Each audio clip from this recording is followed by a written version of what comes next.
Assalamu'alaikum, warahmatullahi, wabarakatuh. I trust everyone watching this video is well, in good health, in good spirits. If not, alhamdulillah still, gotta keep moving. But yeah, we'll just dive directly into the topic of today. It will be regarding the third pillar in Islam, which is zakat. So you should ask yourselves, what is zakat? What is the meaning? What's the definition? And zakat is basically the purification of one's property and increase in goods. So you would have to understand the process for zakat and the rules and conditions, because there's a lot that goes into it as well. Like who qualifies, who doesn't qualify. If so, how much are you giving? When are you giving it? When is it permissible to give? All of that. There's a lot of do's and don'ts in it, So just to understand the payment of zakat is basically the third act of worship in Islam. It is a tax which is determined on the surplus money, gold, and silver at the rate of 2.5% annually, every year, 2.5%, right? And by payment of zakat tax, the rich, in fact, deducts a share for the poor from their surplus wealth, thus purifying that actual wealth itself. Well, whatever it is, them just doing that is them purifying the actual wealth, which is the whole point and the whole goal, now that I think about it. But there's actually a lot of points as to why zakat is even a thing. We'll touch on that at the end. But okay, so the poor, on the other hand, are provided with monetary assistance to help raise their living standards. Yeah, that's a given, That's the whole point of zakat, charity, I feel like that is the textbook definition of what it is. It's still not bad though. So it is a beautiful system where the rich gets to help the poor without the poor feeling indebted to the rich. And the zakat, when due, is given to a central fund, and the people who are in charge of the distribution will give it to the poor and needy as required accordingly.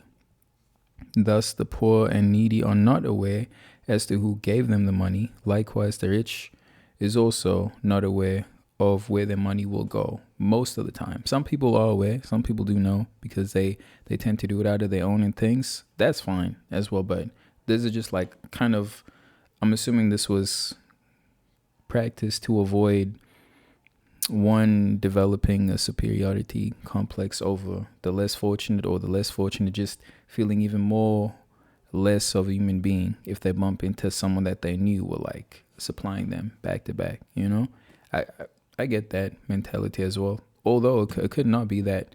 Perhaps it's something else that I'm not even thinking of or aware of, but that's just what I would think, where the whole idea of it came from keeping everyone anonymous, So the proceeds of zakat are supposed to be devoted to and towards these type of people, and the reasons behind it. So they're, number one, relieving poverty and distress. I feel like that's the main one across the board. So relieving poverty and distress. Number two, helping those in debt.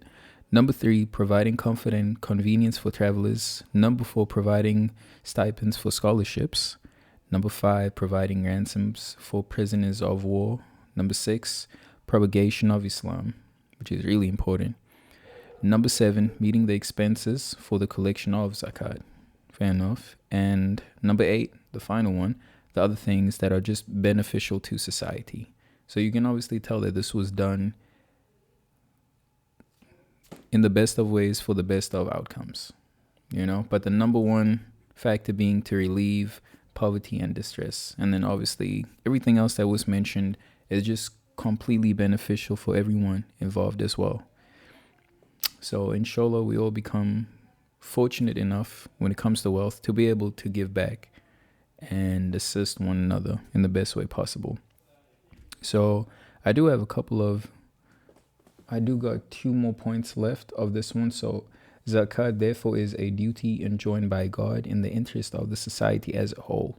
While on one hand, these charitable contributions provide for the needs for society, on the other hand, the act of giving in the name of God purifies the heart of contributors for selfishness and greed.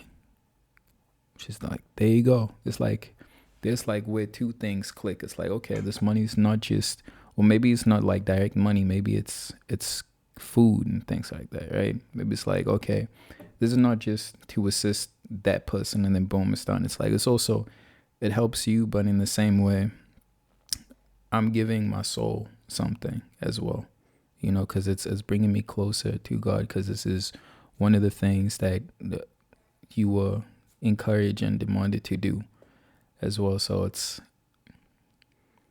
like everyone benefits, which is like, again, that's why I'm so confused as to how people think everything started with a big bang and it was just an accident. Like, how was anything just not planned in your eyes? Like, everything was just winged. Does this really make sense? You know? But anyway, just to touch up the final point, there is a secondary kind of charity in Islam. Besides the mandatory charity of zakat, there's also a voluntarily charity called sadaqah. And sadaqah can be given by anyone at any time of any amount, right? Therefore, even those people who are poor and needy and benefit from zakat, they also have a way of purifying themselves and giving back to Allah subhanahu wa ta'ala through sadaqah. So I do remember that this was not in the pillars, it was more so on the articles. There was something regarding the decree of Allah subhanahu wa ta'ala, something being like the absolute decree, and then the other one being the suspended or substitute one. And that was basically where they said, like, okay, this could happen, but you giving sadaqah or charity could influence and spark a new outcome as well, which is obviously not a part of the absolute decree, because the absolute, that's going to happen whether you gave or not.